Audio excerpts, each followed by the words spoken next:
Hey everyone, Pete Werner here with your Diz Daily Fix for Monday, November 20th, 2017. Here is what's happening today.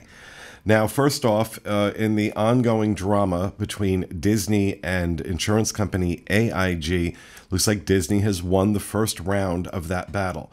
You might remember that a few weeks ago we talked about Disney settling a lawsuit because of a story that was run on ABC News about pink slime, and they had to settle that lawsuit, and then they turned around and they said to their insurance companies, hey, listen, guys, you got to, this is why we have insurance. You got to help us pay this.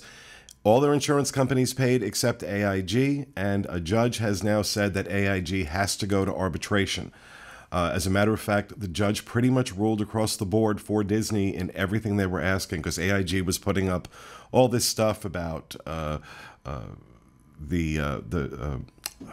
oh Lord, I'm losing the word. This is not scripted out, folks. I'm just kind of paraphrasing all this, but Disney got pretty much everything they wanted in this first round, so they have to go to arbitration. And in arbitration, it will be decided whether or not Disney will recoup any of the money they had to spend settling that lawsuit from AIG. So stay tuned for more news on this. In another controversy that really kind of has to do with Disney but doesn't, you may be aware that just last week, the newest video game, Star Wars video game, Battlefront 2 was released. Now, this was a highly anticipated game, and even though Star Wars is part of the Disney universe, actually, where these games are concerned, it's all Electronic Arts, or EA as they're called. They own the rights for these video games. So Disney really doesn't have much to do with it, but there was massive controversy around this game. Those of you that have downloaded games on your phone know that you'll get a game for free, or maybe you'll pay a dollar or two, and then there are in-game purchases that you can make. Sometimes those can get pretty expensive, but you're kind of familiar with that model. Well, EA decided to borrow against that model in a way that has people very, very upset. In addition to paying between $60 and $80 for the game, in order to launch, in order to attain other characters and other benefits within the game, people were being asked to spend upwards of $200 in addition to the cost of the game. Now, you didn't have to do that. You could just, play the game and unlock these things, but they are saying that it would require hundreds of hours of gameplay in order to unlock this. Well, the fan community went insane. This started on Reddit, and now apparently, according to the Wall Street Journal, Disney has been leaning on EA to fix this. Now, EA did a complete 180. They said, we're going to take this out. We're going to fix all this stuff. But it looks like Disney has been applying pressure because, of course, we have The Last Jedi, the newest Star Wars film, coming up next month, and Disney doesn't want this bad press. Even though Disney has nothing to do with the game, it's still Star Wars, and there's some stank, and they don't want it on their movie. According to some websites, we can't verify this, but there are claims out there right now that the launch of Battlefront 2 is now down 60% over the launch of the last Battlefront, which I believe was 2 years ago. That's from physical sales. We don't know what the impact may have been on digital sales, but it doesn't matter what EA says or does at this point. The PR is really bad, and gamers are really, really upset. I can't play the game. It's one of those games that just... it's too stressful. It's like Halo. It's like you got to go around and shoot people, and people are shooting at you. It's too stressful. I can't play it. But, for those who do play those games, they're very upset about this one. So we'll find out, I'm sure, in short order, what kind of impact this has been having on sales. And in a completely different topic, because I drew the short straw with the news this week, all the menus for the 15 holiday kitchens at Epcot's International Festival of the Holidays are now on the Diz. So you can go find out, because now, pretty much Food and Wine just runs all year now.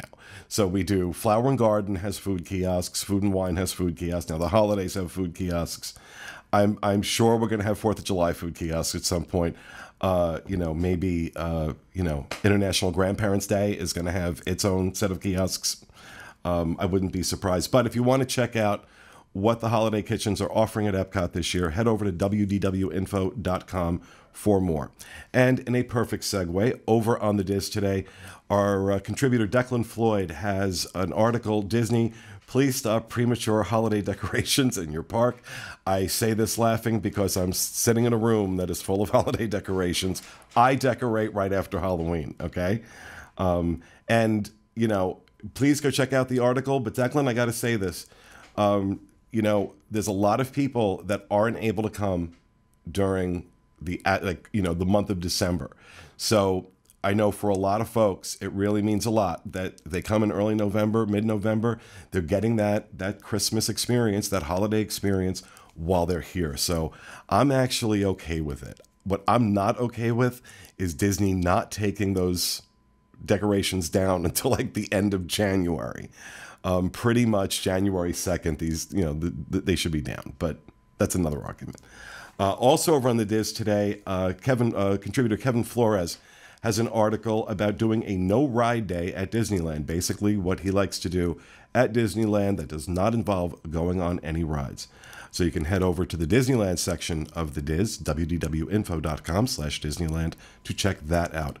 Over on Dizboards.com today is a very popular thread where a discussion is taking place about the elusive 4th Fast Pass that you can obtain after you've used the 3 Fast Passes that you can book in advance. And the thread is entitled, What Am I Doing Wrong? And posters are sharing their stories where they've had successes in getting that 4th Fast Pass and weighing in with their tips. So head over to Dizboards.com, the Theme Parks, Attractions, and Strategies Forum, and check that out. Over on DizUnplugged.com today, the Disneyland edition of the Diz Unplugged with host Tom Bell and his team. And in this week's episode, Michael Bowling, our Diz historian, shares the history of Haunted Mansion Holiday. And if you have not been out to Disneyland during the holiday season, when they do that overlay of the Nightmare Before Christmas on the Haunted Mansion, you are missing something special.